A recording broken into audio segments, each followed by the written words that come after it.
మన ఛానల్ని రెగ్యులర్గా ఫాలో అవుతున్న వాళ్ళకి ఈ విషయం అయితే తెలుసు కదా, మా ఇంటి దగ్గర చిన్న కిరాణా షాప్ ఉంది అని చెప్పేసి.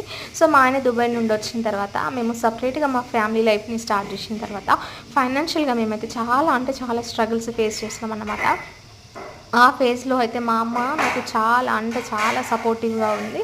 ఇప్పుడు నేను ఇట్లా ఉన్నా అంటే మాత్రం బాగా దానికి కారణం మా అమ్మనే అన్నమాట. నాకైనా మా హస్బెండ్కైనా ఆమె ఎంతో అంటే మస్తు హెల్ప్ చేసింది మా అమ్మ. సో ఇట్లా బోల్ దుమ్ముకునే సబ్బు నుండి వంట చేసుకునే నూనె ప్యాకెట్ దాకా కూడా నేను నా షాప్లో నుండి తీసుకెళ్ళి అంటే రోజులు తీసుకున్నాను అనమాట. సో నాకు ఇప్పుడు కొంచెం కలిసి వచ్చి చేయి తిరిగిన తర్వాత బయట షాప్స్లో ఎందుకు కొనడము అని చెప్పేసి నేను మా షాప్ దగ్గరనే మా మమ్మీ దగ్గర ఇవన్నీ కొనుక్కున్నాను. ఒక 25 సబ్బులు, బోలు సబ్బులు ఇట్లాంటివి ఒక 6 సర్ఫ్ ప్యాకెట్స్ అవన్నీ పంపించింది. నేను పంపించు అన్న తర్వాత సో మనకు బాగా లేనప్పుడు ఒకళ్ళ దగ్గర తీసుకొని బాగున్నప్పుడు బయట కొనుక్కుంటే మంచిగా ఉండదు కదా అని నేనైతే ఇట్లా చేసిన. అండ్ మీరు కూడా చిన్న కిరాణా షాప్స్ ఉంటే మాత్రం అక్కడే షాపింగ్ చేయండి, అక్కడే తీసుకోండి. ఎందుకంటే మనం చేసినప్పుడు వచ్చే 2-3 రూపాయలతోటి వాళ్ళకి ఇంకా హెల్ప్ఫుల్గా ఉంటుంది అనమాట.